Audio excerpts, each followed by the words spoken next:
오케이. 자, 아무튼 시작해봅시다. 안녕하세요. 몇 화죠? 몰라요. 근데 그건 알아요. 제가 세 번째 출연한다는 거. 맞아요. 아마 5화일 거예요. 제 기억은 5화인데 오늘 영화를 기다리면 5화는 라스 본 트리의 킹덤. 영화는 아니고 드라마긴 한데 원래. 네, 킹덤을 기다리면입니다.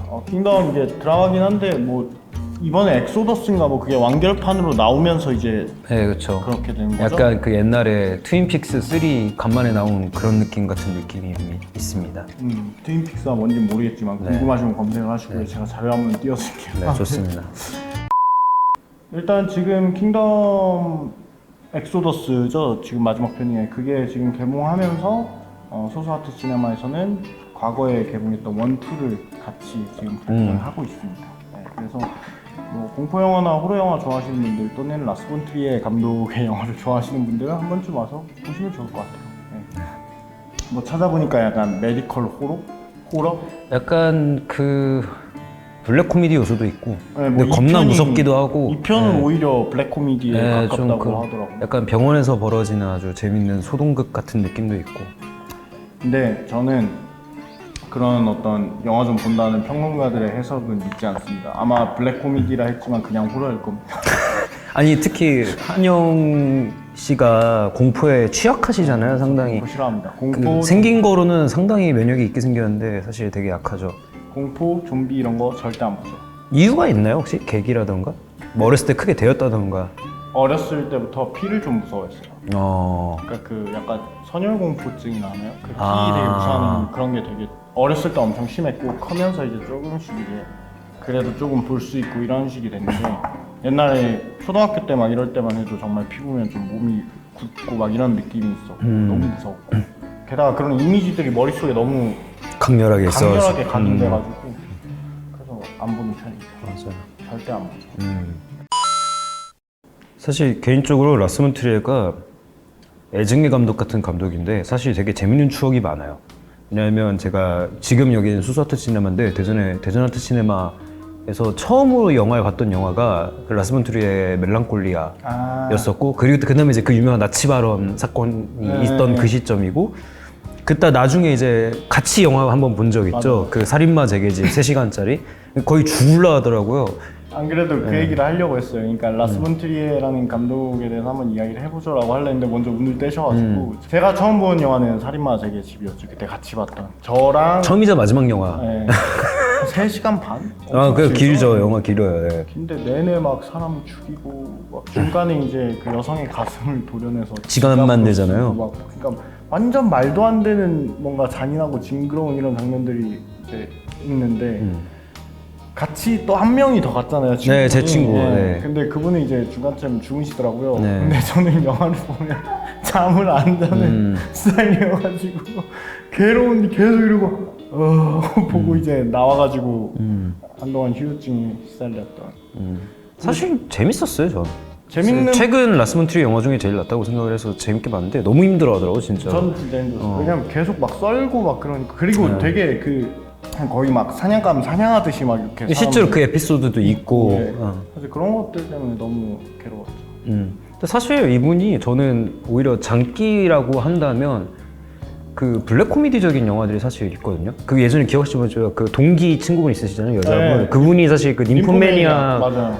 사실 그런 영화들을 보다 보면 피식피식 약간 실소에 가까운 웃음도 나오는 능력도 되게 좋으신 것 같고 사실 뭐 최근에 치매를 걸렸다 뭐 이런 얘기가 도는데 뭐 참 그런 것도 이 사람의 어떤 걸 많이 설명해 준 것 같아요. 사실 이 사람이 좀 솔직한 것 같긴 하거든요. 되게 투명하고 그런 거에 어떤 매력을 느낄 때도 있는데 어떨 때는 이제 너무 막가파라 진짜 막 뭐 저 패고 싶을 때도 있고 영화 보다가 참 되게 복잡 미묘한 감독인 것 같습니다.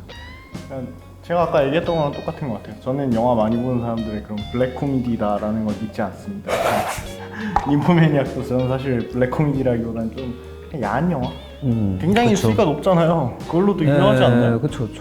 사실 보다 보면 그렇게 야하다는 느낌은 또 아닌데. 그 그레이의 50가지 그림자 그 전에 막 제일 야하다는 영화 중 하나였던 것 같은데 제 기억에는. 근데 뭐 사실 그레이 50가지 그림자는 별로 안 야하니까 실제로 보면 별로 안 야합니다 생각보다. 전 뭐 아직 안 봤어요. 전 야한 영화에 그렇게 취미는 없어가지고. 그러시군요. 그 라스 본 트리에가 저희 하고 있는 잉크 활동이랑도 약간은 맞닿은 것도 있다고 생각을 하거든요. 아, 그래요? 왜냐면 이 사람이 이제 그 도그마 95라고 선언문 같은 것도 발표했을 때 주축 중 하나였으니까. 들어본 것 같아요. 네. 왜냐면 제가 발표할 때 가끔 네, 맞아요. 써먹잖아요. 그 강의자를 할 때 이분이 나쁘게 얘기하면 극렬한 약간 그 SNS는 인생의 낭비다 플러스 약간 극심한 언플주의자 같은 느낌도 있는데 또 다른 한편으로는 이 사람이 어떤 면에서 뭔가 되게 그 진취적인 뭔가를 하고 싶다 이런 면모들도 있는 것 같기도 하고 되게 복잡미묘한 생각이 들기도 합니다.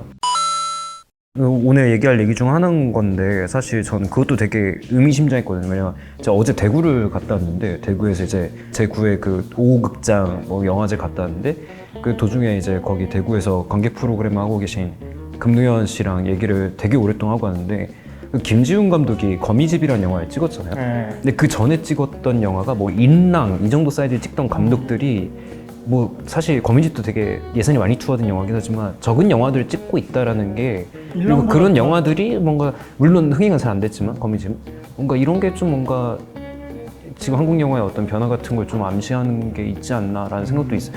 점점 뭔가 중규모의 영화들이 늘어나고 작은 규모의 영화들도 소비가 좀 되는 시장이 어쩔 수 없이 생겨나지 않을까. 왜냐면 이제 손익분기를 넘긴 영화가 너무 없잖아요. 그렇죠. 작년에 사실 대박친 영화가 서울의 봄 말고 있죠. 범죄. 범죄도시 이 정도잖아요. 그래서 뭔가 좀 변화들이 많이 또 생기지 않을까. 또 웃긴 게 그러니까 한국 영화가 대박을 못 쳤지 외화는 좀 작년에 많이 쳤어요. 외화 작년에 대박친 게 오펜하이머랑 바비. 바비도 있고 스즈메도 있고 그다음에 슬램덩크도 있고. 그치, 일본 애니메이션이 일본 한국 애니메이션이 그 초반에 완전히 강타해버렸죠. 특히 슬램덩크는 우리 둘한테는 되게 의미 있는 영화였고. 그리고 우리나라에서는 좀 아닌데 전국적으로 전 세계적으로 보면 슈퍼마리오 브라더스도 그렇죠. 성공했었고. 그거 잘 됐군요. 잘 됐죠. 아니 안 잘 될 수가 없잖아요. 그쵸. 뭐 우리- 마리오 프랜차이즈는 뭐 닌텐도 프랜차이즈는 안될 수. 님빠들입니다. 네. 얼마 전에 얘기했지만 포켓몬스터 게임은 아무리 그지같이 애도 발매를 5천만 분은 해도 팔린다. 5천만 분 팔린다. 뭐 이런 소리도 하고. 근데 이쯤에서 또 얘기를 하자면 사실 어제 대구에서 그 단편 섹션을 보고 왔는데 또 그런 생각이 또 들긴 하더라고요. 사실 그때 3편의 영화를 보고 왔는데 최근에 봤던 단편들 치곤 다들 되게 괜찮은 영화라고 느꼈긴 했거든요. 근데 요새 제일 큰 느끼는 건 뭐냐면 이 산업적인 얘기는 아니고 딴 얘기인데 요새 영화를 제가 느끼기엔 그런 생각이 되게 많이 들어요. 이게 좀 꼼멋스러운 말이긴 한데 이게 영화인가 싶은 영화들은 좀 많아져요. 또 어떤 면에서 보면 옛날에 이거 갖고 한영 씨랑도 얘기를 많이 했는데 그 마틴 스콜세지가 마블 영화가 아니다라고 했을 때 사실 그 뉴욕타임즈에 기고했을 때 맥락이 제작자가 모든 걸 전적을 통제해버리는 어떤 시스템에 대한 비판이었는데 반대로 요새 한국 단편 영화는 뭐냐면 그 본인이 가지고 있는 느낌이나 감정이나 생각을 영화 안에 담을 때 되게 두려움이 없어요. 뭔가 그러니까 뭔가 되게 고스란히 늘 수도 있고 반대로 얘기하면 그 영화사에서 되게 많이 지켜오는 전통들 같은 것도 많이 뭔가 허무는 느낌? 영화라는 게 사실 기본적으로 되게 관음적인 행동인데 맞아요. 그런 것도 뭔가 받아들여지지 않는 듯한 어떤 전체적인 분위기들 같은 것도 많이 느껴가지고 물론 작품들은 되게 좋았습니다. 사실 그게 그런 것 같아요. 그러니까 어쨌든 누군가가 내 영화를 봐줘야 그리고 즐겁게 이거를 즐겨줘야 이 영화가 어떤 영화로서 의미가 있는 건데 내 이야기만 하려고 하다 보면 그런 거 되게 많이 느껴요. 네, 그 사람이 이걸 공감이 될지 안 될지 또는 즐거워할지 말지 신경 안 쓰고 그냥 나는 이런 사상과 생각을 갖고 있는 사람이에요. 이걸 영화에 녹여냈고 이걸 보시오라고 약간 강요. 그것도 녹여낼 수 있는데 그거에 대해서 고민이 별로 안 느껴진다고 해야 되나? 더 본질적인 문제. 그러니까 전 그렇게 생각해요. 지금 제일 큰 문제는 뭐냐면 오히려 그렇게 함으로써 이 사람 안에 있는 한영이라는 사람이 갖고는 되게 프라이버시적인 게 있는데 그거를 별다른 고민 없이 영화에 넣어버리는 거는 이 사람한테도 안 좋고 영화한테도 안 좋은 결과가 된다는 거죠. 그게 되게 무서울 정도로. 그래서 영화를 볼 이유가 없어지는 것 같아요. 그러니까 왜냐면은 그러면은 사실 짧은 글을 봐도 되는 건데 영화는 한 1시간 정도를 참고 내가 봐야 되잖아요. 그러니까 그런 깊은 생각이 없는 간단한 어떤 주제와 이야기를 내가 굳이 1시간을 기다려서 봐야 되는 그쵸. 에 대한 얘기인 거죠 사실. 그냥 글 한 줄 읽으면 되죠. 오늘 사실 이거 끝나고 제가 시네클럽 하는데 시네클럽에서 지금 다루고 있는 주제가 올드 클래식 헐리우드들이란 말이에요. 클래식 헐리우드 영화들. 근데 그 영화를 보면 사실 그때 완전히 산업의 결과물이었단 말이에요. 그때 영화들.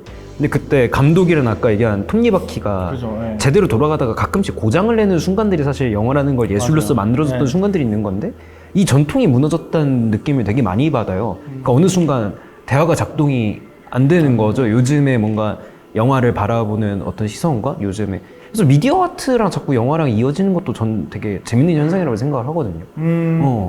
그런 생각도 되게 많이 들고 그래서 영화 망한 것 같아요, 솔직히. 여러분 빨리 이 배를 떠나세요.